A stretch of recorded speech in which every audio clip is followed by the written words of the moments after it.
You're listening to the Fan2Fan podcast, episode 19.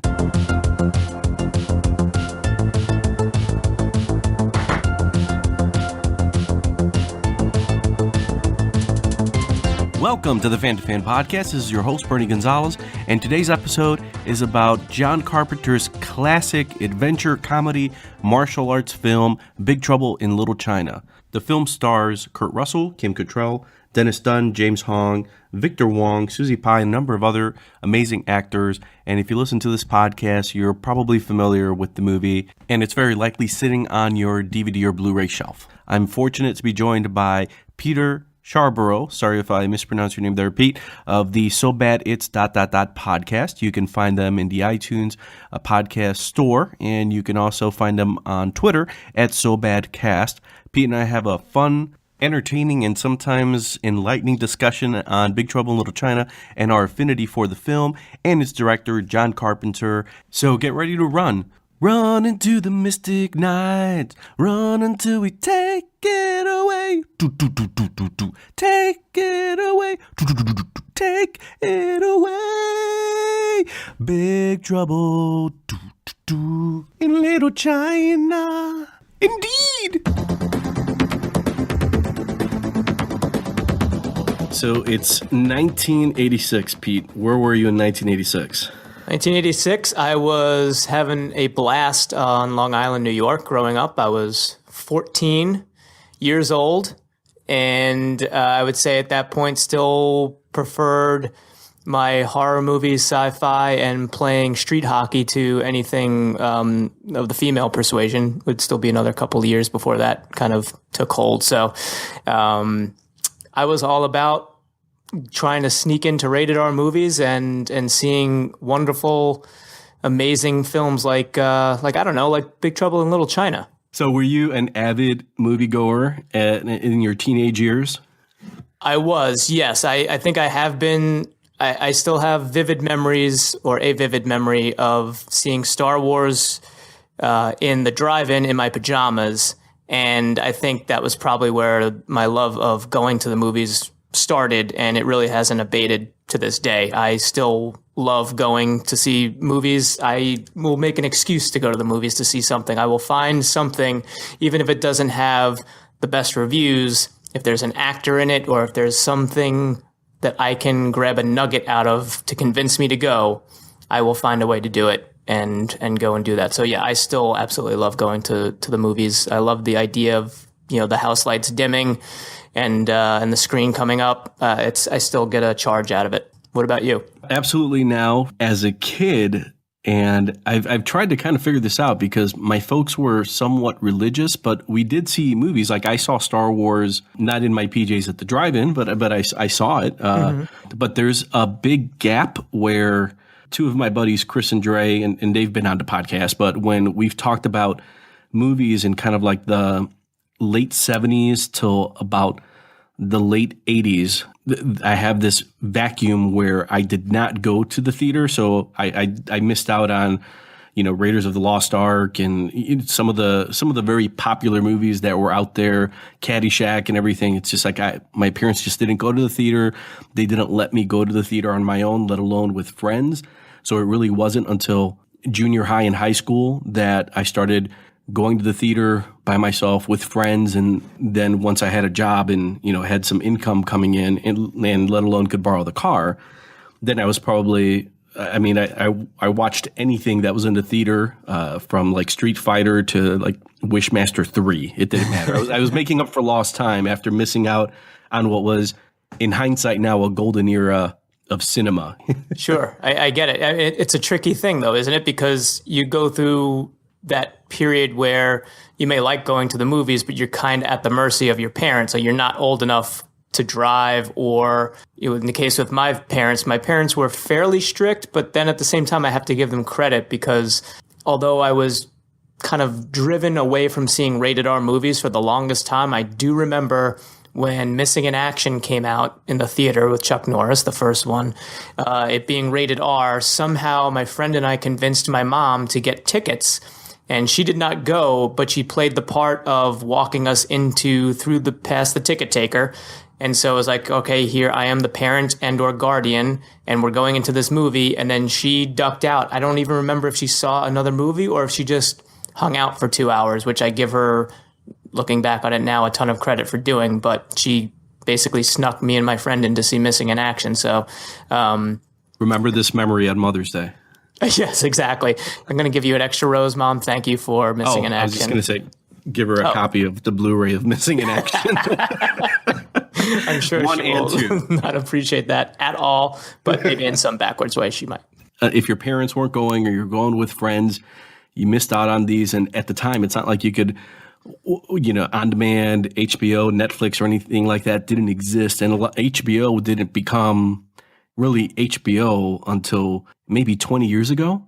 Right. Oh, at least the HBO we know now. I mean, this is beyond Game of Thrones and The Wire. I mean, HBO kind of made its name by just re-airing movies like Terminator and Big Trouble in Little China over and over and over again, to the point where if there was nothing on TV and there weren't many channels on and you had cable and you weren't watching Red Shoe Diaries, you would watch Terminator at 7 and then at 9 and then at 11 and maybe watch Big Trouble at 11 and then 1. Exactly. Yeah, and I was lucky in that my dad was an electrician, and this was back in the days, obviously before digital cable, when you'd get those cable boxes, and otherwise, the TV would be scrambled.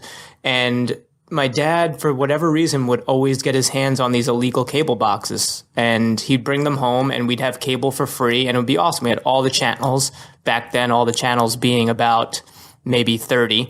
But it was great because we got HBO, and our house, we had a ranch house in suburban Long Island, and my parents' bedroom was upstairs, and we had this basement where we had the color TV and couches, and it was kind of like the hangout spot for me and my brother. But it really felt like we were kind of unsupervised down there. So it was great. So on the weekends, when HBO would play, those rated R movies, we'd be down there, and that's kind of how we were able to explore a lot of these movies that we weren't able to go see in the theater because our parents were just like, there's no way. But, we're down there watching Porky's just because, we heard that it's this kind of raunchy comedy, and we're still really too young to get it, but we knew that we shouldn't be watching it, so therefore we had to watch it. And you have the sound turned down just low enough so your parents can't hear it, but then every so often it would be turned down too low. So then, the parenting radar goes off of like, it's way too quiet down there. And they come, sneaking down the stairs like, you watching Porky's? Get that off. What are you doing? So, but, all part of the fun of growing up. And I feel something like Big Trouble in Little China is one of those movies that I did not see in the theater. I remember reading that this was rushed into production to get out ahead of The Golden Child with Eddie Murphy. And that is a movie that I did see in the theater. And that was something that my friends and I were really looking forward to for whatever reason. Whereas Big Trouble in Little China was really off my radar back then.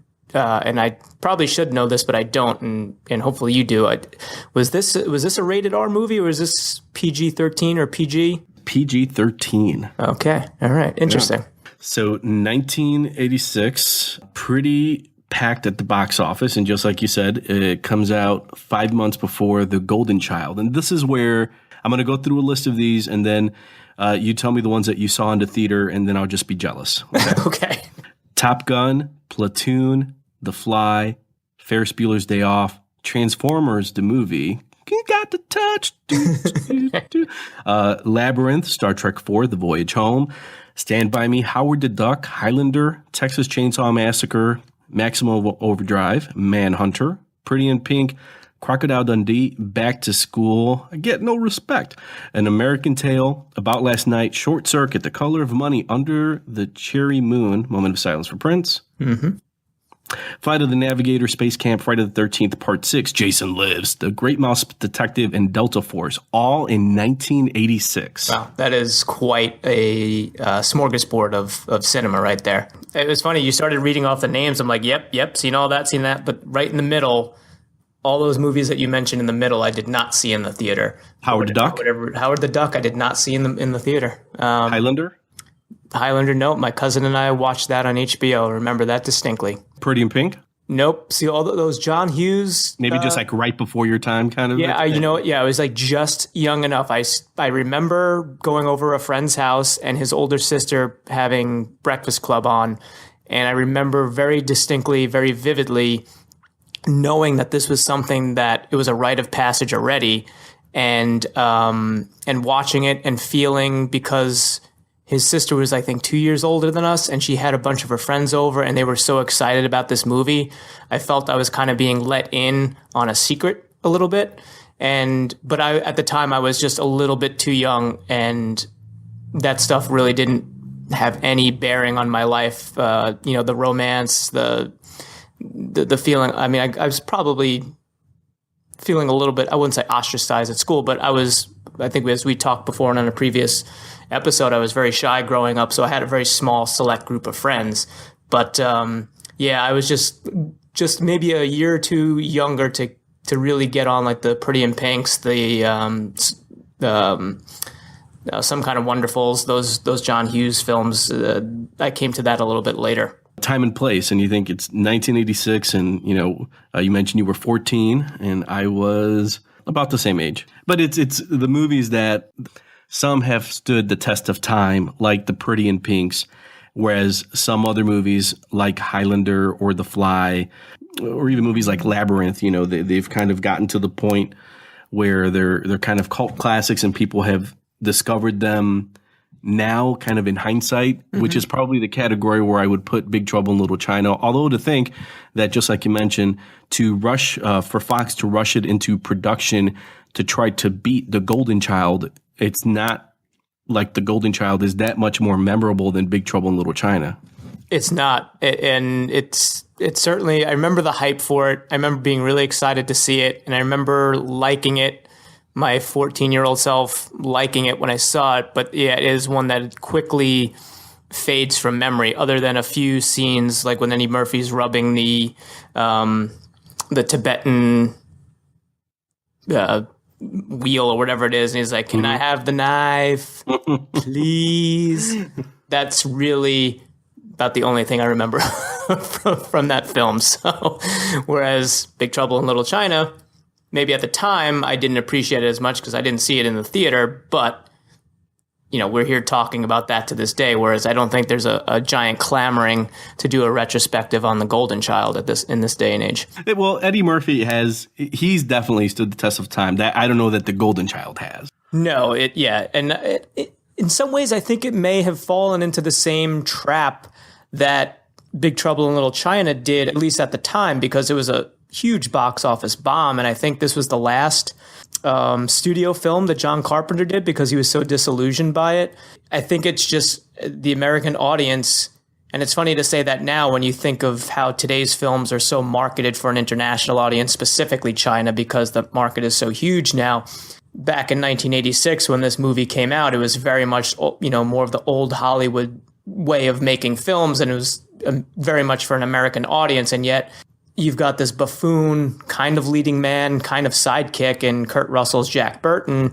And this is really a movie about the Chinese, and it's not stereotypical.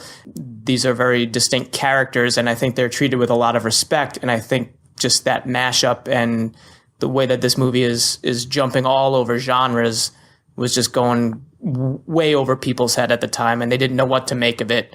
And so, as we've talked about in the past, in talking about movies that are so bad they're good, sometimes these things find an audience later, and I think this is very much the case with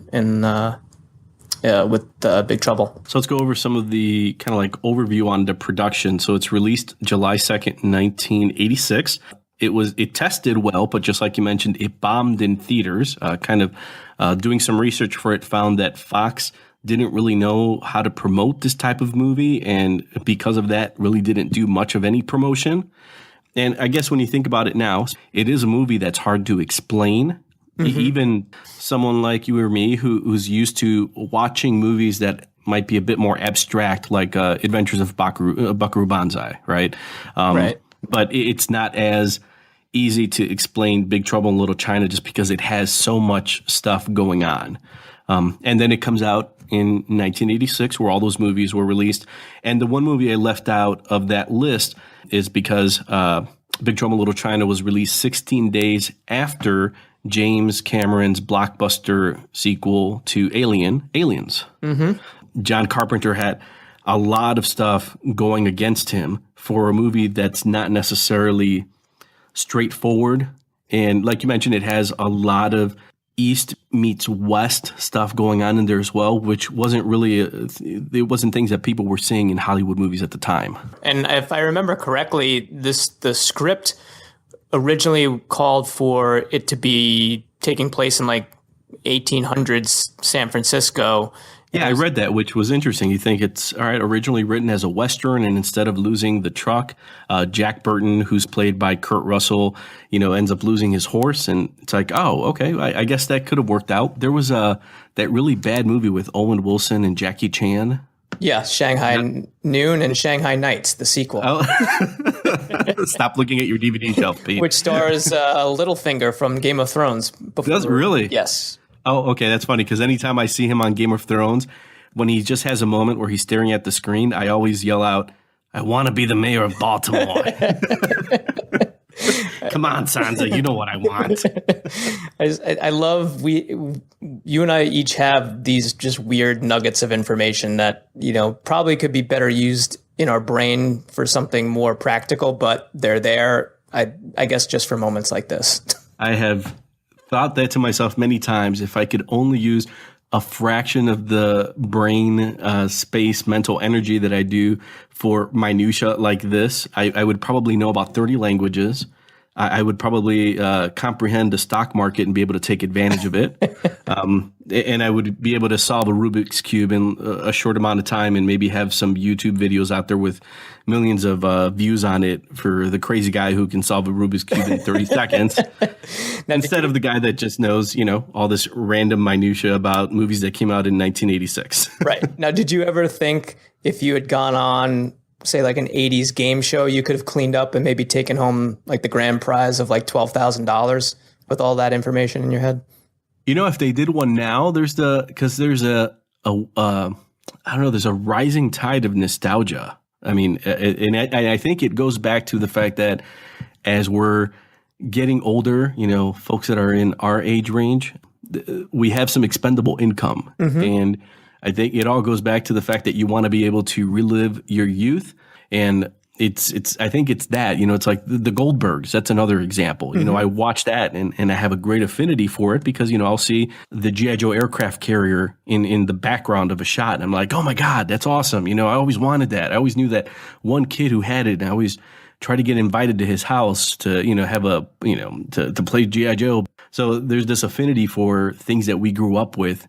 And if they did a game show now with kind of like 80s to 90s trivia, that I would watch and let alone try to like get on board. I say I've never made any conscious effort to go on a game show before, but if that show was created, I would be all over about trying to get on. And I think if it was a team, two-man tag team, you and I could probably absolutely go on there and make ourselves a couple of dollars. Maybe if it was in a Family Feud type setting, that would be pretty good. Yeah. Yeah. Get John, you and me to go on there. And I think we could at least, well, I guess it depends. Would we be talking like $80s dollars? You guys win this entire assortment of VHS. Right. Even then, I think I'd be kind of happy. I'd put it on the shelf and be like, all right, I've got to go buy a VCR now just to be able to watch all these awesome VHS with some of the best cover art ever. You won this retro gaming console. Thanks for playing. Meanwhile, you see the kid in the studio audience is like, I just downloaded the app with the entire library to the Atari. Exactly. You guys don't need that. Right. Yeah. I've got the emulator on my laptop. I'm playing this every night. Pete and I will continue talking about Big Trouble in Little China in a second. In the meantime, if you are listening on iTunes, please take a moment to rate and review. Just search for the Fan2Fan podcast, go under reviews, enter a star rating, or write a review if you have a second or two, and click send. That's how easy it is. I will greatly appreciate it. Thanks. And now, on with the show. The Asian thing was something that I as I'm researching the movie, that was a big deal, and I didn't get it then. Obviously, not knowing kind of like in hindsight where everything fell, but I was always a big fan of The Karate Kid. Mm-hmm. And to know that came out in 1984, 2 years before Big Trouble in Little China. Big Trouble in Little China comes out in 86, and so does Karate Kid 2. But a lot of the influences combining the whole East meets West thing that we see in Big Trouble in Little China comes from inspirations by like Project A, which was a 1983 movie with Sumo Hung and Jackie Chan, and a bunch of other Sumo Hung movies like Magnificent Butcher and Prodigal Son from like earlier in the 80s. The 1985 movie Year of the Dragon with Mickey Rourke and Mimi Rogers, but also had Dennis Dunn in it, who is actually in Big Trouble in Little China as Wang Chi. Mm-hmm. American Ninja, which we talked about in one of our other episodes, starring the great Michael Dudikoff. I wonder what Michael Dudikoff would have done with the Jack Burton role other than make it eminently forgettable. That's right. Yes. But that, like you think like Jackie Chan really wasn't a known quantity at the time. He did a Police Story in 1985, and doing the research for this, I saw that Carpenter had seen Jackie Chan in a few movies and wanted him for the role of Wang Chi, but the producers didn't agree because, one, he didn't have a box office draw in the U.S., and he didn't speak English very well, so they didn't think he'd be able to pull off the role. So it's kind of like putting all of those things together. And, of course, one of the movies that I actually just saw last week was 1985's The Last Dragon. That's one that I haven't seen in ages. Timok and I feel like I need to go back and revisit that one. But interesting that Jackie Chan was up for it back in the 80s. And I think I remember reading something similar too, that he was a little discouraged by his own lack of success in trying to break into America. And I think, didn't he go back to China to make some, I don't know if it was Police Story or another series that he started to focus on that rather than to try and keep breaking into America at that point. Yeah, it might have been City Hunter, because I think he did a few Police Stories. I think he might have gone back to do City Hunter, and it wasn't until the kind of like New Line Cinema, Miramax surge in the like mid-90s that you saw First Strike and some of the early movies that he did that were really targeting the U.S. market. Mm-hmm. Rumble in the Bronx. Yep. That was his kind of like a coming out party for the U.S. But yeah, I remember those movies, and then he was starting, but he already had a history in Asian cinema. So I think some folks who were following actors like him or Sumo Hung, or following directors like John Woo, who came to the U.S. and did Hard Target, but are remembered much more for The Killer and in his City on Fire and everything he did with Chow Yun-fat. But it's kind of like, okay, you have Jackie Chan, who at the time, I don't know if he could have pulled it off. I don't know if you see him now and it's like, sure, there's a lot of humor in what he does, and let alone the physicality. Right. And Dennis Dunn pulls it off so well in Big Trouble in Little China. So when you see the movie now, it's like I can't imagine anyone else but Kurt Russell. And to think that they wanted to get Clint Eastwood. That's right, Clint Eastwood. Was it Jack Nicholson was the other one they were? Yes. I can't imagine either one of them being able to do what Kurt Russell did, that reality, the sidekick to Wang Chi, who's doing a really tongue-in-cheek, John Wayne impression. Right. So I don't know that Clint Eastwood or Jack Nicholson would want to do that. I mean, yeah, I think that's a great point, because I feel like either of those two choices would have completely overshadowed the film. Whereas Kurt Russell, who I think really doesn't get enough credit for his ability to not only carry a movie if he needs to, like Escape from New York, or, the reluctant hero in something like The Thing. And, we're all in John Carpenter land here, but to have the confidence and the ability to kind of take that back seat and be the total buffoon in this movie, I think takes it takes a lot of guts, and it takes a lot of confidence as an actor, and he completely pulls it off. And you brought up something with Dennis Dunn as basically the hero of this story. When I remember seeing it when I was younger, I was I was more put off by him. Like, this guy's like a really slight build, and I'm not buying it. But I think it works perfectly because you've got the brawny American Jack Burton, who's just going to rush into danger and is really in over his head pretty much throughout the entire film. And he kind of gets that he is, but he's just going to go ahead and charge through anyway because that's just his personality. But then you've got Wang, who's, it's the juxtaposition of big burly American, and then you've got this slighter Asian, but who's more spiritual and more in tune with, what he needs to do. And so looking back on it now and having watched it last night for the first time in quite a while, honestly, I think that it works much better, certainly from my younger eyes that was just looking for an entertaining movie and had my own preconceived notions about what I wanted to see. Probably much like the audience did in 1986. They probably wanted to see Kurt Russell as the Snake Plissken type badass that's going to come in and just kick ass and save the day. And they got something entirely different. Like you said, like he's got the kind of really weird John Wayne affectation to his voice. And, throughout the movie at all turns, he is basically setting himself up for failure or is doing something to take himself out of the fight and really only succeeds by pure luck. That's right. I got to give Kurt Russell a lot of credit because before that, I remember watching the Disney specials that would air on Saturdays, typically, or at least around Chicago. And, they would show reruns of, Mary Poppins or what have you. Or, then they would show the computer wore tennis shoes. And I think that was the title. And he was in that. But I remember seeing him as kind of like a 15, 16-year-old kid.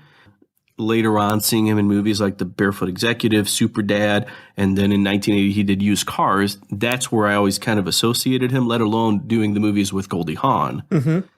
And then thinking about Escape from New York, where, he just, I don't know, he has this perfect anti-hero tone that just works incredibly well with John Carpenter, and they just seem to be very simpatico. And just to continue that with something completely different than Snake Plissken in Jack Burton.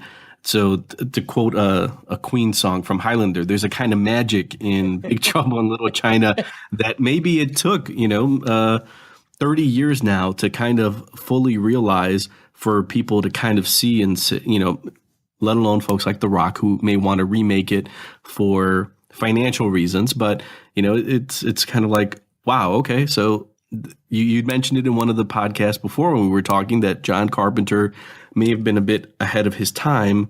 And the fact that we're talking about this and we're not doing a podcast on The Golden Child or Crocodile Dundee for that matter, or any of those other movies from 86. But there's something about Big Trouble in Little China that just is very much timeless, but it took time to get there. Sure. Now, do you have any recollections of like the first time that you saw it? Your initial impressions? Were you like instantly in love with this movie? Did it take a while to grow on you? What were your first impressions?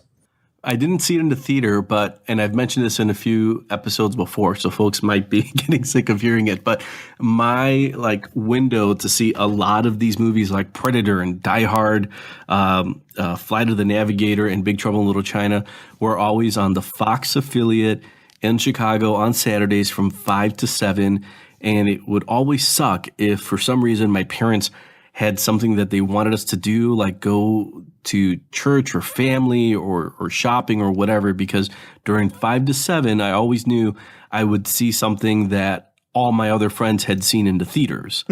So they would show like Highlander, and my friends had seen that, and it's just like, oh, good. I feel like I'm now just catching up with what they saw years ago. So it was on some random Saturday. Big Trouble in Little China kicks in, and for the most part, if E.T. was on, I would just start thinking, all right, well, maybe I'll just start playing with my toys. Right now, I'm like, I was never a big E.T. fan, but when something like Big Trouble in Little China came out, I remember it stuck with me. I thought, okay, this is different. I didn't get a lot of the humor at the time, but when it came out on DVD and I just bought in a DVD player. I went and bought Big Trouble in Little China. It was just kind of like this collection of cult classics and just about every John Carpenter movie that I could get my hands on. But it was just one of those movies that's always stuck around, just like The Thing, The Fog, movies that John Carpenter is well known for, but maybe not as much for this one. But yeah, when I saw it, it stuck with me. And just, yeah, there's something about Kurt Russell's performance because he's so, I don't know, he's completely aware of what he's doing. It's almost like he's looking at the camera and he's winking at the audience. I mean, like, I know I'm acting like a buffoon. And in the one scene where he goes into the brothel, he's basically wearing the same outfit that he did in Used Cars. So I think he's, kind of like saying, hey, kind of breaking the fourth wall here a little bit. Like, you guys might know me from that role. Well, 6 years later, I'm doing this. So yeah, there's an appreciation for that, for an actor that's not taking himself too seriously.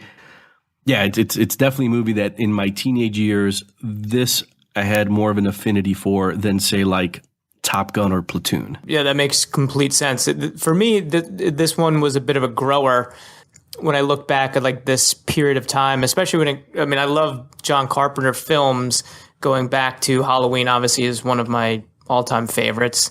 And I want to say that I probably rented Dark Star, and that was way over my head at the time. But I remember being in the video store, which was like a mom and pop video store, and I saw it was like made by the director of Halloween and Assault on Precinct 13. So I'm like, oh, well, let's check this out. And I was way too young to get what was going on in that movie. But, everything from Halloween, The Fog, Escape from New York, The Thing. Obviously, I've waxed poetic about The Thing before plenty of times. I was more into that horror realm that Carpenter was doing, and he had started to move out of this. Did Christine in '83, still horror, Stephen King adaptation, but then Starman in '84, and then he comes back with this, and I think tonally, I just wasn't ready for it. Being 14 years old, I wanted something more along the lines of The Fog that was just like spooky and scary and something that was going to make me want to come back and revisit again with friends. And when I first saw Big Trouble in Little China, I think I liked it, but there was definitely something there that was going to pull me back in again. But in that moment, I was probably a little bit put off by it because it was it was wacky. As we said, it goes all over the genres. Yes, it's kung fu and martial arts, but then it's sci-fi, it's fantasy, it's action. I won't say there's not really a ton of horror to it, but there's a little bit of that element. It still maintains a bit of that Western feel from the original script, and it was just so tonally all over the place that I think it just took me a while to come around to it. I had to get a little bit older to appreciate it more. And so going into it again last night when I watched it, I was fully prepared to be like, okay, I get it now. I can appreciate it. And I was more looking for other subtle little things.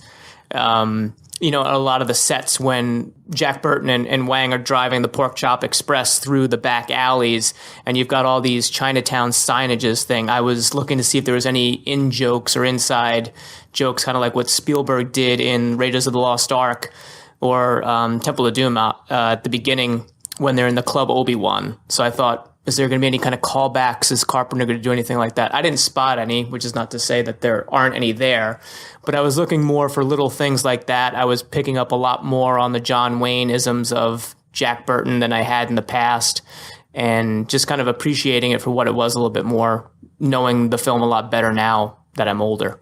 It's funny you mentioned like any cues or Easter eggs in the movie, because I didn't know that W.D. Riker, who rewrote and modernized the movie from a 1880s era Western to more of a modern day, I don't even know what do you call it. Like it's not really a martial arts movie. It's not really a adventure. It's not a comedy. It's a little bit of everything, right? Mm-hmm. But he had written, or rather directed, The Adventures of Buckaroo Banzai Across the Eighth Dimension, and that was a movie that I remember watching again on a Saturday between 5 and 7 and thinking, I have no clue what the hell is going on here. I'm like, this movie is everywhere and nowhere at the same time. I am not old enough for this.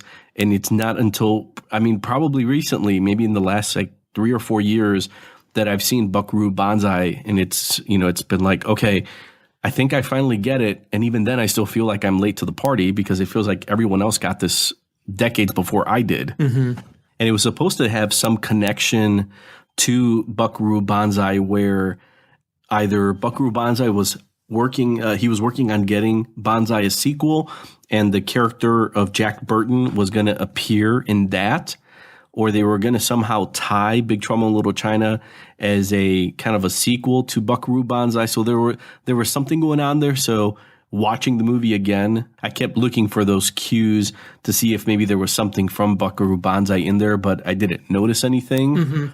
But yeah, it kind of goes to the tone of the movie.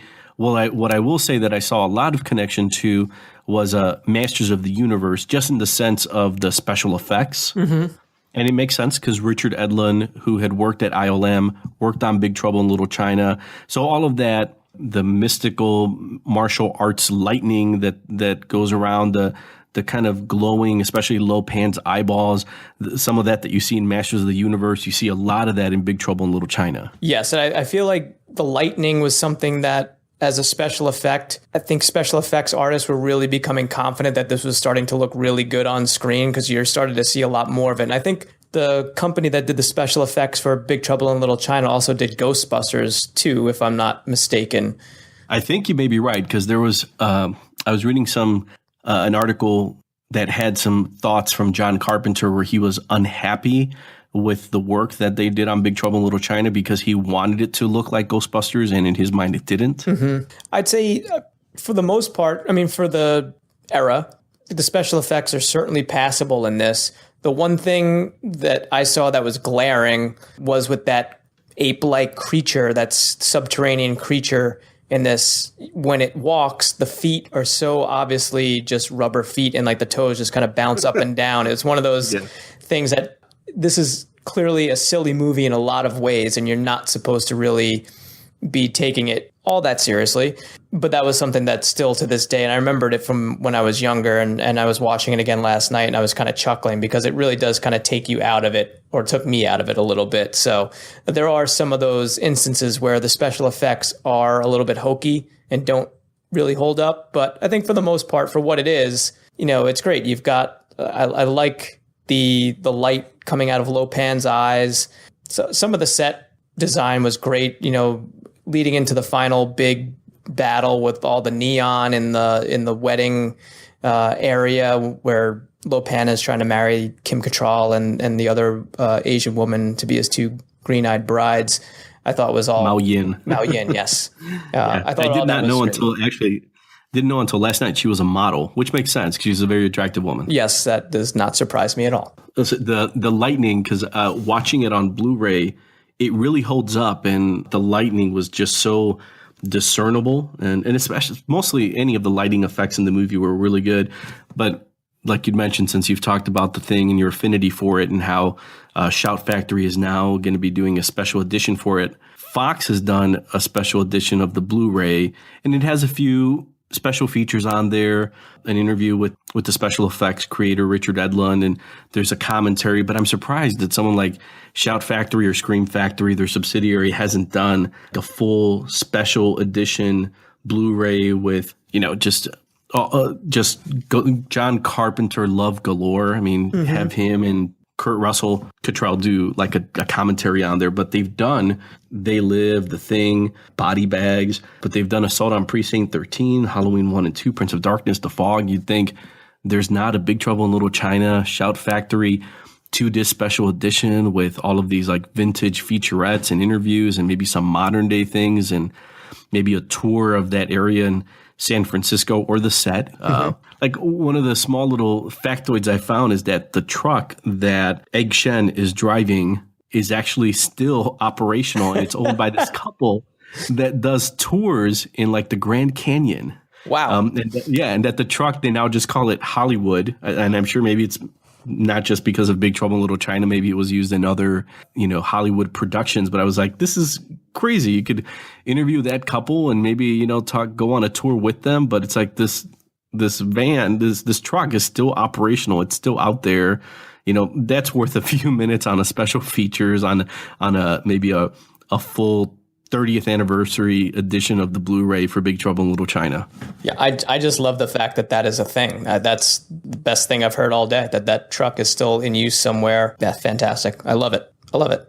Next time you go to the Grand Canyon, you'll have to insist on taking the tour on the Hollywood, and then you'll know it. You'll be in the back of the bus, telling a bunch of people, hey, actually this was used in Big Trouble in Little China, and it was, driven by Egg Shen, is played by Victor Wong. I bet you didn't know that. And they're like, our family's here to see the Grand Canyon guy. Can you get away from us? And that's at that point where I'm immediately left behind at the bottom of the canyon to somehow find my way back out using nothing but a flashlight full of baked beans. Or maybe that's where your Vision Quest begins. Oh, could be. And not the 80s movie, Vision Quest, that I think was about wrestling. Yes, but I would wrestle a snake and then do some peyote if it would enhance my experience and my Vision Quest. I would do that. I'm just going to say that up front. Would the snake be called Three-Step? Yes, I think by rights it would have to be. And speaking of, here's another little factoid. The actor, I think his name is Peter Kwan, that plays Rain in Big Trouble in Little China, plays the son of the main bad guy, General Kwan, in Steel Justice, which is where it all goes back to Steel Justice, doesn't it? It somehow always does. It's incredible. Damn you, Martin Cove. So at the time, I was watching Kim Cattrall and Susie Pie's eyes. Yes, well, they're just both lovely women to look at. They both have green eyes, and they're wearing contacts because I guess they're not naturally green-eyed. They're like brown and black-eyed. But if you see it on the Blu-ray, you can see this kind of a sphere around the green where you can actually see what their eyes look like. So it's just one of those times where, as clear as it may be, and for all the special effects that a Blu-ray may highlight, it's kind of like the Mary Poppins syndrome, where Blu-ray cleans it up so much that you can see the strings as they're flying around the stage. Well, in Big Trouble in Little China, you can see when they do a close-up of Kim Cattrall that she does not indeed have green eyes in real life, that she has brown eyes, but you can see them underneath the contacts. Something to look forward to, folks. That's right. Yes. So if you ever need to freeze frame it on Kim Cattrall's face and then explain to your wife what's happening in the living room and then quickly go to the play button so it doesn't look creepy, now you have a reason to explain, oh no, sweetie, what happened was I was listening to this podcast and this guy, not creepy at all, was saying, oh, her eyes are actually brown. Don't ask why I'm licking the screen. That's totally it, honey. I'm telling you. You know how I listen to the Fan2Fan podcast, right? I mean, they specifically told me they Kim Cattrall, Sex and the City. We like Sex and the City, right? Let's have wine. Come on, honey. Yeah. They basically might as well have said my name, and they told me to go do this. So I'm just listening to the podcast. Please, I just need 5 or 10 more minutes. I'm cutting that as a promo. That's gold right there. Before Pete and I start talking about the music from Big Trouble in Little China, remember, you can find the Fan2Fan podcast at www.fanpodcast.com. Facebook, just search Fan2Fan podcast. That's FAN, the number 2, FAN, or on Twitter at Fan2Fan podcast. I'd love to hear from you, so reach out, send the message, and let me know what you think of the show. Thanks. All right, so speaking of gold, let's talk about the music, because we were talking about this before I hit record, and you are a big music fan. Yes, I do enjoy my music. I can't play music, but I enjoy listening to it. That's actually what I was going to ask you, if you play any musical instruments. Oh, boy. I have tried to learn guitar a couple of times. I used to have a whole notebook of basically tabs of songs that I liked. And back when I actually did have a guitar, I would kind of doodle around with it, but I never got very good at it. And I won't say that it's a regret, but I do wish that I could play something, because music does have a huge part of my life. I feel in a lot of ways it's like the blood in my veins. I can't do much without it. Like, I'm at work and I'm listening to music. It gets me through projects, and so a huge fan of music. I wish I was better at playing it, though. As good as John Carpenter is with the synthesizer? Yeah, John Carpenter. I mean, this man is. I have his greatest hits on CD somewhere from back. Do you really? Yeah, back in the day. Wow. I know there was a a CD released for Big Trouble in Little China, like a 2-disc edition of the soundtrack with all his entire score, and he collaborated with Alan Howarth on this one, and they worked. That's the one thing about John Carpenter, and there's some good stuff about him I wanted to talk about in a second here, but he likes the people. When he likes someone, he works with them a lot. Kurt Russell, first example, but Alan Howarth, and they worked together on Escape from New York, Halloween 2, 3, 4, 5. Oh, well, he worked on a few things. Christine, Prince of Darkness, and They Live. And then, of course, there's the music video that you haven't seen that you need to watch. And by the time this airs, you'll have watched it, let alone made it your ringtone, for Big Trouble in Little China, performed by the Coupe de Villes. But yeah, there's just something about the synthesizer score for John Carpenter, specifically in this one, in Big Trouble in Little China, because the thing is amazing. That movie, it has, I think you said it best, there's an alchemy in the production for The Thing, especially when it comes to the soundtrack. But for Big Trouble in Little China, it's just a perfect complementary score that on occasion will kind of go into this Asian beat, but it really always goes back to this 80s rock and roll synthesizer score. Yeah, and I give him credit because he's somehow able to just whittle around on that synthesizer and capture a real mood of his films. Like, he's done it for decades. And like I said, I had this CD that I can't remember where I picked it up, but it was essentially, all like the main themes from most of his popular films.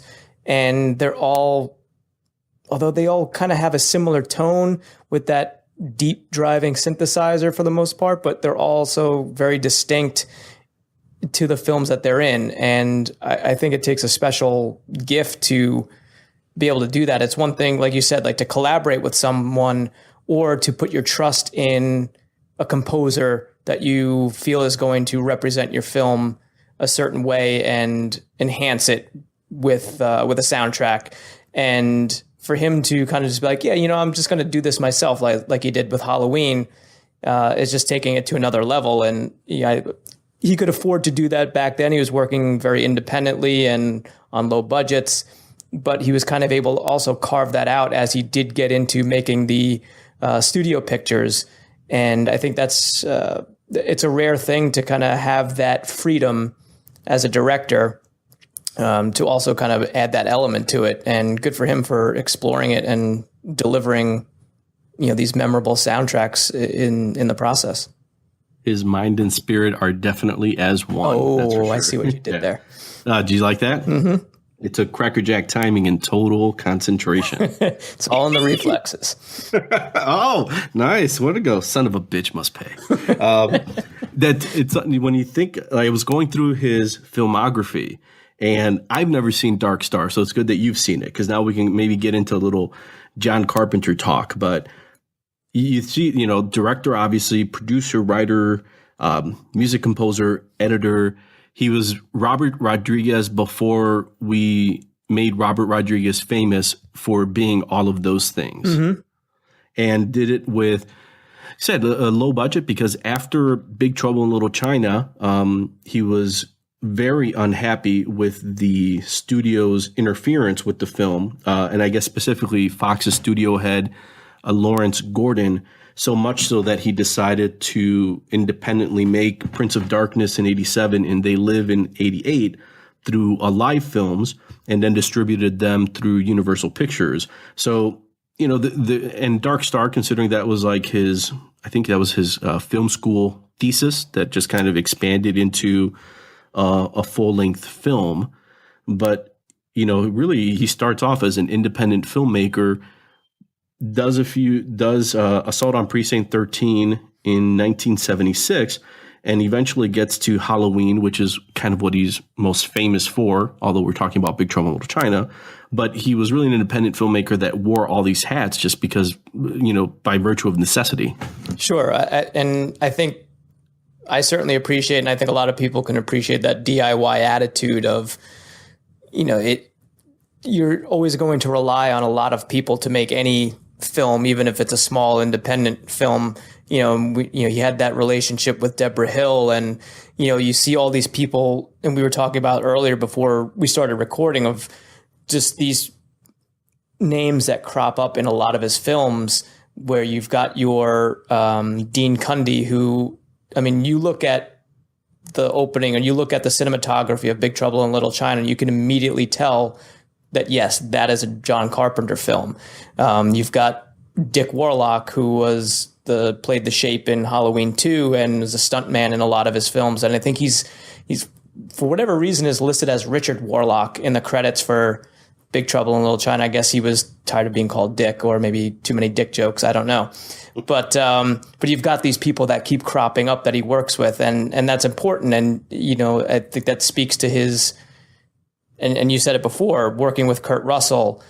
There are certain people that I think he just felt comfortable collaborating with, that he let into his inner circle, which was very much a DIY thing, certainly when he started out, and certainly something that he has pretty adamantly gotten back to. I mean, he hasn't really done a ton of things of note recently, but he's always active, and he's got a very clear vision. And I think, like a lot of artists find out, your vision is going to be more apt to stay true to what your original idea for something is if you don't have that outside interference. Because once studios get involved, then there are other things to consider, and I'm sure that's probably multiplied by however many times today, with trying to hit all four corners of that marketing demographic, and we got to appeal to this segment of the population, and we have to make it also friendly for women ages 25 to 39, and all these things that they try to hit on, and it just takes a lot of the soul out of filmmaking. And I can see how someone like John Carpenter could be super discouraged by that, and good for him for kind of carrying on doing it his way, even if it's with lesser notoriety than maybe he had in the early 80s or late 70s. Yeah, in the 70s, I mean, he built up enough notoriety, enough that eventually, one of the more recent movies that I remember he did, that I want to remember, was Vampires. Yes. That came out in 1998, but I always remember that as John Carpenter's Vampires. Right. And, it always came with that title so that you knew it was a John Carpenter production, but that was all kind of bought and paid for, that credit, by making about a movie a year from 1978, when he comes out of the gate with Halloween, being one of the more profitable movies in cinematic history. And then 79, he makes Elvis, a made-for-TV movie. Have you ever seen that by any chance? I have not. I may have seen clips of it here and there, but I don't think I've ever actually sat through the whole thing. Same here. I just know that, yet again, another collaboration with Kurt Russell, who played Elvis in the movie. Mm-hmm. The Fog in 1980, Escape from New York in 81, The Thing in 82, Christine in 83, Starman in 84, and then he takes a break in 85, and he does Big Trouble in 86, Prince of Darkness 87, They Live 88. I mean, he's just churning these out, but I mean, a lot of these movies have, they've taken time to stand the test of time, but so many different genres, and then you have Jeff Bridges getting an Academy Award nomination for his role in Starman. Mm-hmm. And then, you have something like The Thing that, is so it's a classic, but a remake of an Howard Hawks 50s movie. So it's just a testament to John Carpenter for being able to do all of these things. So there's a piece in like the 90s where he did Memoirs of an Invisible Man. Did you ever see that one? I did not. No. No? In the Mouth of Madness? I did see In the Mouth of Madness. I thought that was interesting. I feel like that's another one I might need to revisit, because at the time and I think a lot of people were kind of confused as to exactly what the hell was going on in that. Yes.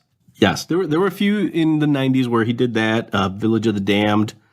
The sequel to Escape from New York, Escape from LA, was kind of like a weird, all right, I know what Escape from New York is. I'm going to see this movie. All right, this is a little awkward. I don't know that anyone needed to remake this.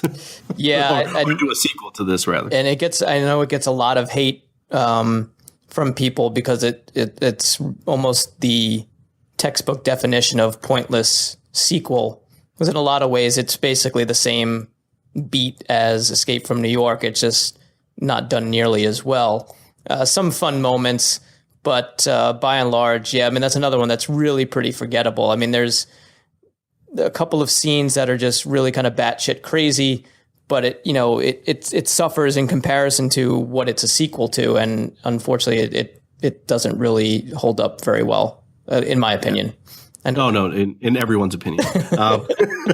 And then Ghost from Mars or Body Bags. Although I never saw Body Bags, and I did see Cigarette Burns, which was part of his contribution to, what was it, Masters of Horror, Masters of Fear. Mm-hmm. I didn't see that either. I think I did see Ghosts of Mars, which I thought was not great either.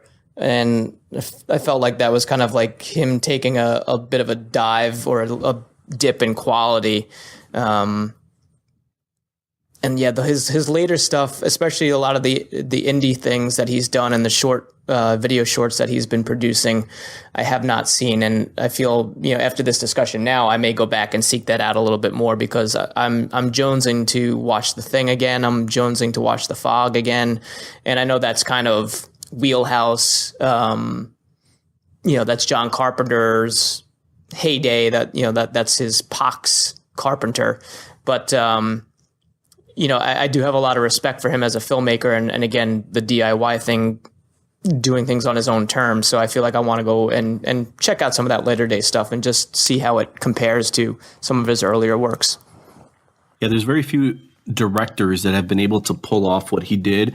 And I remember talking to my friend Andre about this. There's probably only one movie recently that got close to that John Carpenter feel, specifically Escape from New York.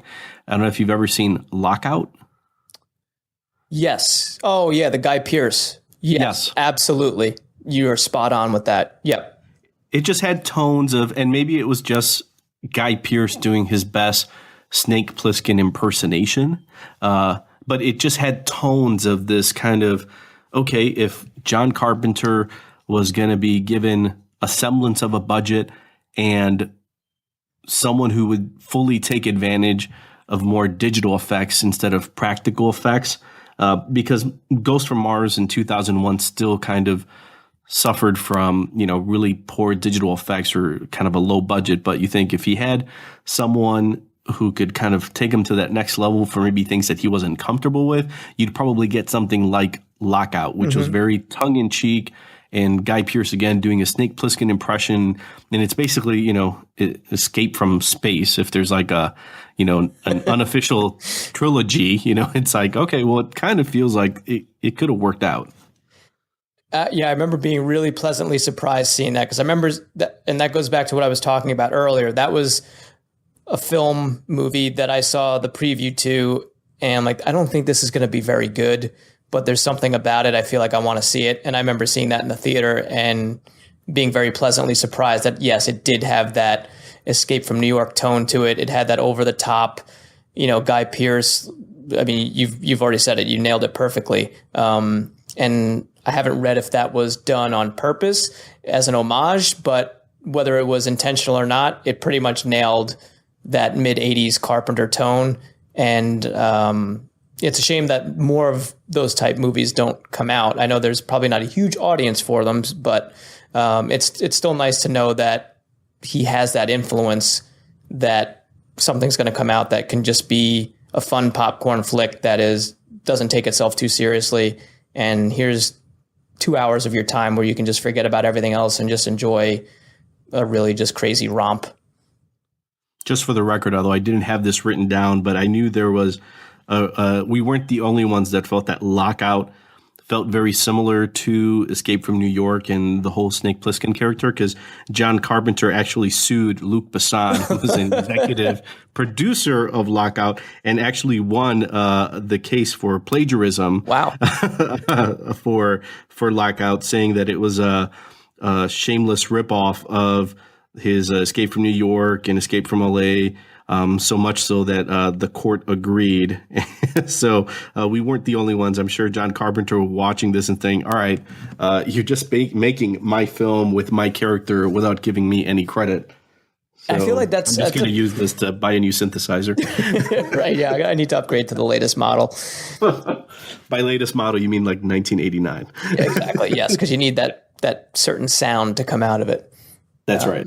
But it's interesting because, as you mentioned, listing his filmography, he was essentially making a movie a year, which for a director, and I don't know the exact statistics, but I'm sure that he was involved in producing some writing, soundtrack on a lot of those films. So it wasn't like he was just coming in as director. On some of them, I know that he was just kind of brought in to just direct, but having a much bigger hand in the production of these things, it's not like he was just churning out schlock. And I'm going to say this lovingly, but someone like Roger Corman in his heyday would produce something pretty rapidly, and his production companies would do that as well. But you're not expecting quality when you see a Roger Corman film. Whereas with John Carpenter, you certainly were expecting a certain type of quality, and maybe you didn't love The Fog as much as you did Halloween or The Thing, or maybe Christine fell a little bit short of your expectations, but you were getting a certain type of quality from a John Carpenter film. And I feel like he really, certainly in the late 70s through the mid 80s, really branded himself really well. There was just something about, and again, it's working with the same people, so you've got that similar feel with the cinematography.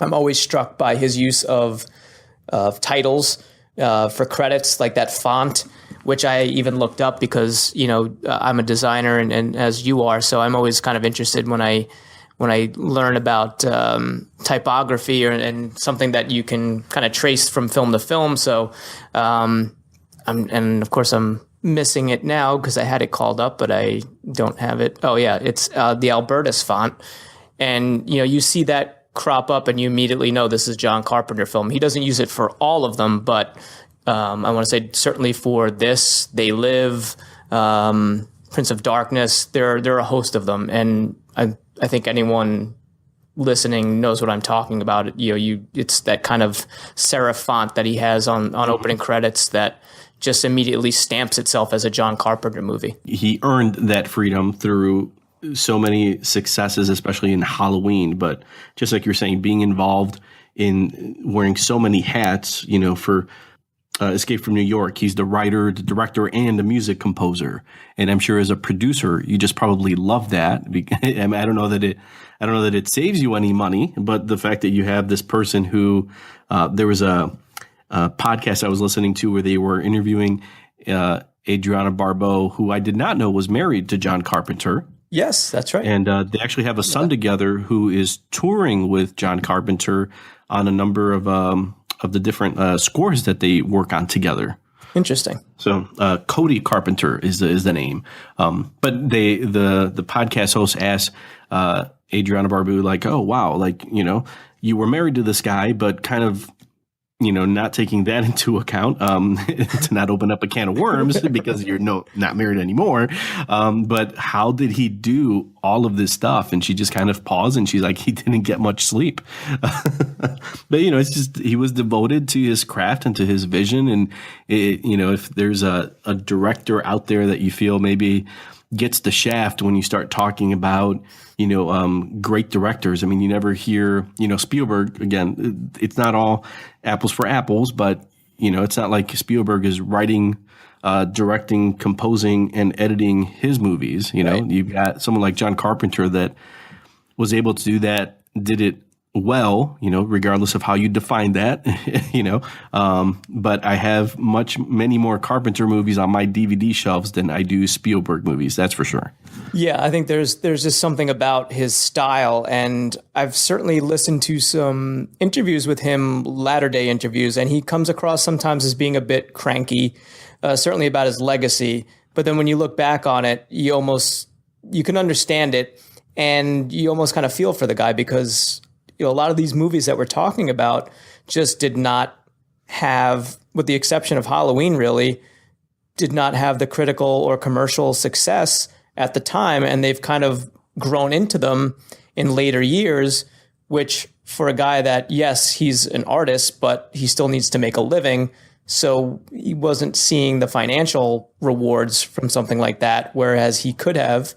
And so I get that there's a certain amount of bitterness there.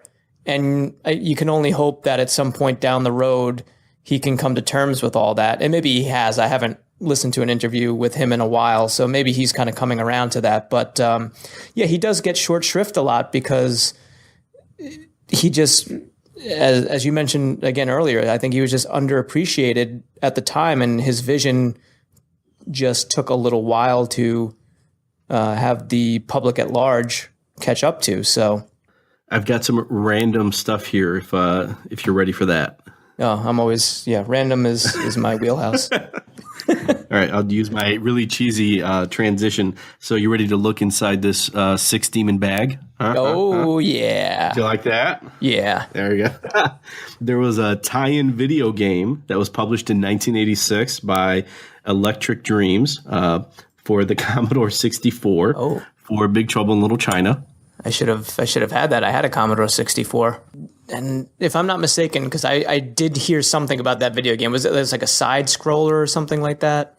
Yeah, from some of the screenshots I saw online, a side scroller, yeah. I want to know if there's anyone out there that actually played the game. I would be really curious as to what their memories are of that. And I don't know if a person exists that played that game, but I'm sure there's someone out there. And if you're listening, yes, get in touch with Bernie, please. We want to know. Or the So Bad Cast. Or the So Bad Cast, yes. I always forget to plug my own podcast. Boom Comics did a follow-up to the movie in 2014, 25 issues, and they kind of continued right after the events of, right after the ending of Big Trouble in Little China. And my friend Jason Copeland actually did a variant cover for issue 7 of the book, and I interviewed him in one of the past episodes. But I was reading into the storyline because anytime they do these follow-up comic books, being a comic fan and creator myself, I have an affinity for comics. I have a special place in my heart. But when they start making sequels to Buckaroo Banzai or Big Trouble in Little China, I'm a little weary about the tone because it's very much, they're both products of their time. But Eric Powell, who writes The Goon, is the writer on the Big Trouble in Little China comics. And I thought, okay, well, that's a vote of confidence. Yep. I'll take that. But I guess it starts at that last moment where Burton is on the Pork Chop Express and you have the monster who's kind of making his way towards the front of the cabin. And it turns out that the monster is actually kind of like I don't know if avatar is the right word, but a creature that followed Lo Pan, and whoever defeats the demon then basically gets the creature as a sidekick. All right. That's so completely different than what you think in the movie where you're just thinking, okay, somewhere down the road, when he's traveling on the Pork Chop Express down this mile, that creature may come out and start attacking Jack Burton, but the opposite. And Burton ends up calling him Pete. So I thought you might enjoy that. Nice choice, Jack. Yeah, there you go. And throughout the comic book, and I haven't read it, I just kind of read the overview, but I thought it had some interesting little nuggets where they suggest that Jack Burton has been married 20 plus times, and that I'm like, okay, makes complete sense. I can see that.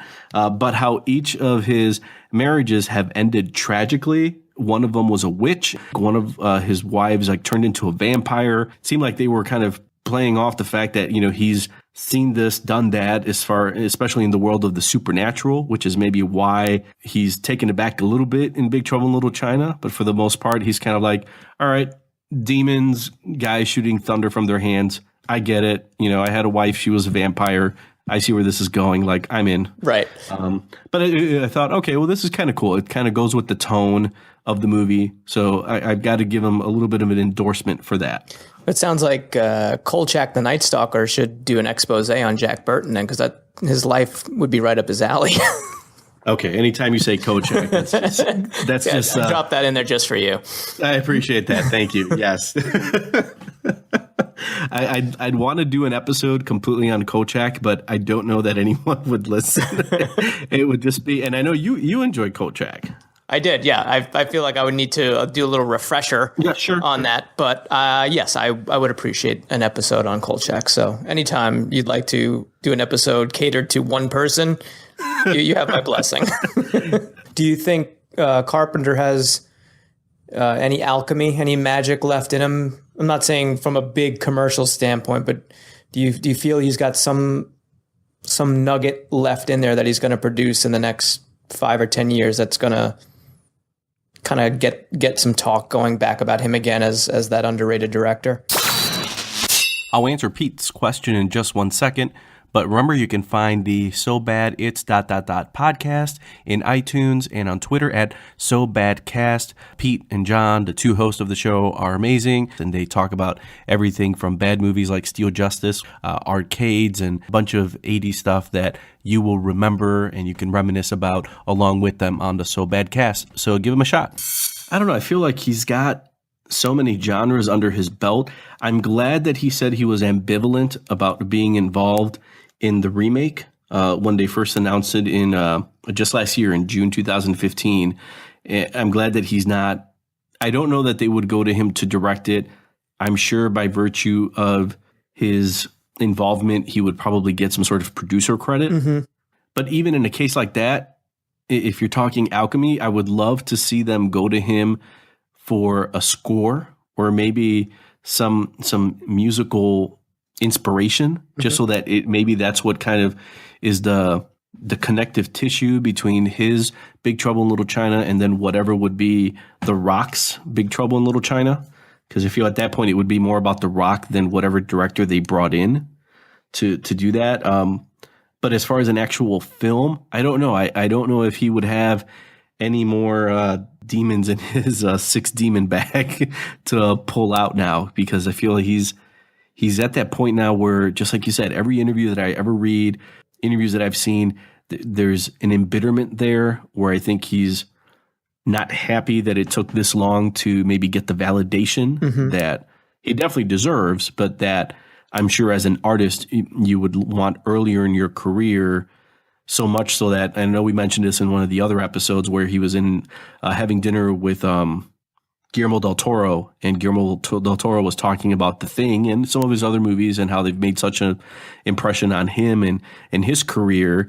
And John Carpenter says something along the lines of, how did that help me then? Right. It's just like, oh, you kind of feel bad for the guy because he's done so much and he's made so much magic.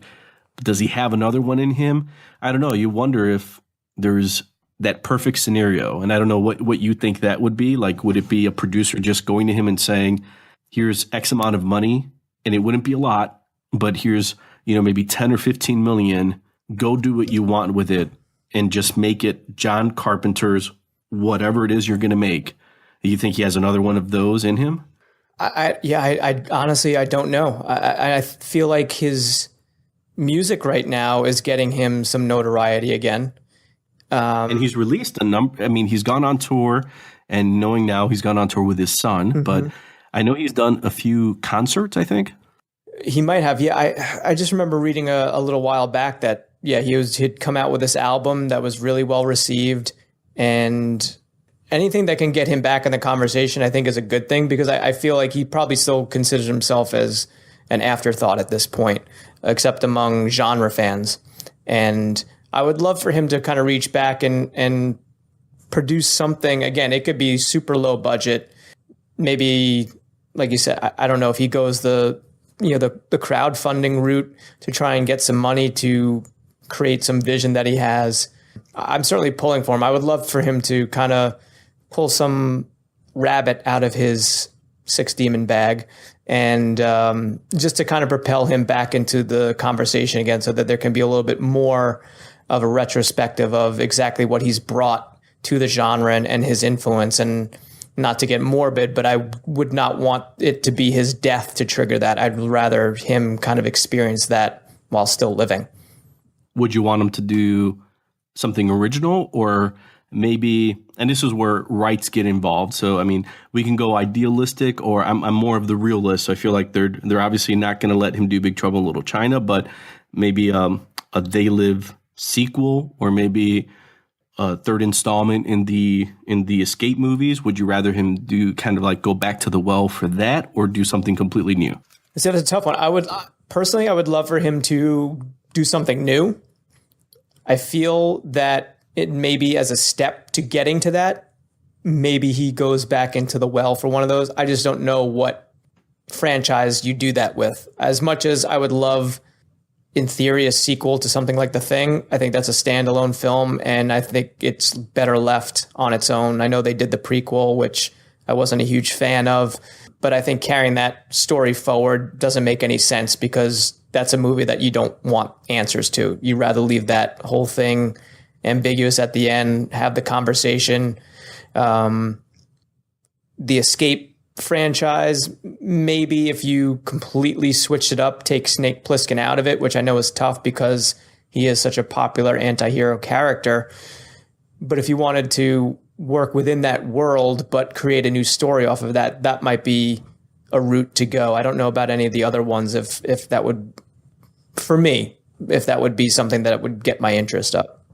It's funny you mentioned that because now I'm like, I don't know if it would be feasible, but when you think of From Dusk Till Dawn and the collaboration that Tarantino had with Rodriguez, I'm wondering if someone like Tarantino could pull this off, but I wonder if he could partner up with Carpenter and maybe the two of them kind of direct the movie where Tarantino does one half and Carpenter does the other, because they could easily bring in Kurt Russell, who's worked with Tarantino on a number of occasions, and that would be probably an easy get as far as what he's done with Hateful Eight and Planet Terror. And then you bring in Carpenter and maybe you try to find something in between. So that might be a good version of bringing Carpenter, kind of into the forefront and do something today, but not just on his own, maybe with somebody else like a Tarantino. Be interesting. I think you're onto something there. That's a great idea. And I think that's a great way to do it because Tarantino obviously has shown that he is willing to kind of help out those fallen stars or people that have just kind of gotten off the radar. And you bring up a great point. I mean, Hateful Eight, and I think he may have even acknowledged this in interviews that I heard, but there is definite elements of The Thing in that movie. When you got you got the outhouse in the middle of the blizzard and, and the rope line going out to it. I mean, that is a direct callback to The Thing. Obviously, Kurt Russell is visually is a callback as well to that Carpenter marriage. If that's something that both of them want to do, I would be really excited for a collaboration between Tarantino and Carpenter. I think that's a great route to go if that's something that they want to do. And if there's a project there that they feel is worth their time, because I think there's already that establishment of, deference from Tarantino. He's obviously a director that wears his influences on his screen, on his sleeve. And I think that could be a really great collaboration. So I really think you're onto something there. And I think we should start some kind of campaign to make this happen. Tarantino's done a lot of different films, but, Hateful Eight's his Western along with Django, and Inglourious Basterds is his war movie. The Kill Bill 1 and 2 is kind of like his love letter to Asian cinema. Jackie Brown to like that 70s black exploitation. Death Proof to grindhouse films. Why not go out and do his, sci-fi movie with someone like Carpenter, who's done so many genres, but, have a little fun with it and maybe do a nod to The Thing or even some of the science fiction elements in Big Trouble in Little China and work on something together. I don't know. It'd probably be a logistical nightmare, but I just get the sense, like you said, that Tarantino has worn his cinematic love on his sleeve, and he would just as easily call John Carpenter and maybe even bring Ennio Morricone and be like, hey, could you guys just create the soundtrack of all soundtracks? Sure. Like this amazing Ennio Morricone, John Carpenter mashup, and we can make this Western sci-fi, whatever it is that it comes. That'd be pretty awesome. I agree. And I may be wrong on this because I think I just read it. And so take it with a grain of salt because I don't know if this is true or not. But I heard from the article that I read that Morricone's score in The Hateful Eight was actually what Carpenter had rejected from The Thing. Like Morricone Oh, did this wow. whole score for The Thing, and Carpenter really only took that one synthesizer beat. I guess it was his original score may have been ominous, but it was more strings, and he just kind of took that plotting like dun dun dun dun dun dun, and that was really the only piece that Morricone had put together that he used for the film. And people out there listening, please correct me if I'm wrong, but it's certainly something to look up, and it'd be an interesting little factoid on cinematic history if that is the case. But I did read that somewhere, and now I'm going to have to read some more and find out if that's actually true or not. Oh, by the way, in case you didn't know, Boom, the studio that's doing the comic, is also releasing an official making of Big Trouble in Little China book with never before seen photos, interviews, and photos of the cast and crew. So just saying, there's something out there in the ether right now where people are, for some reason, looking at movies like Big Trouble in Little China with some affinity and with money in their pocket and willing to part ways with it. So Tarantino and Carpenter really get on it. Seriously, that's lovely. Get the stuff going, because I will. Yes, I say in doing research for this episode, there's not a ton of behind the scenes.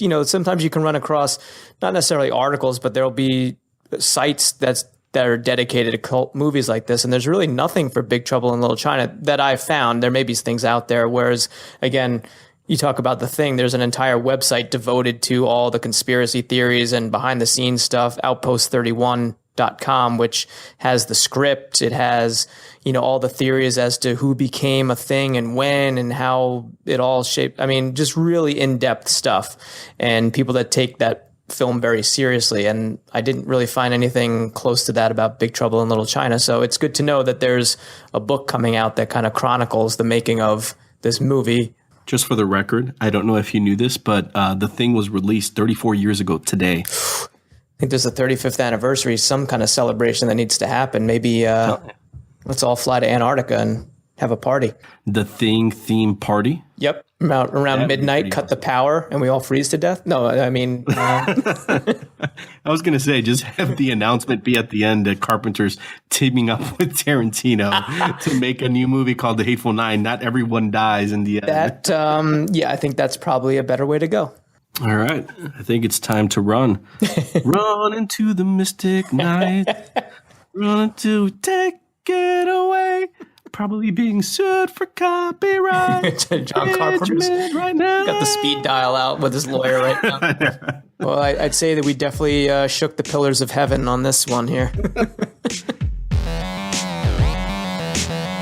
That's it for this episode. Tune in next time for more fan-to-fan conversations on the Fan2Fan podcast. Thanks for listening. A tale of terror that will leave you limp. So hideous and shocking, you won't believe your eyes. His hunger for victims was never satisfied.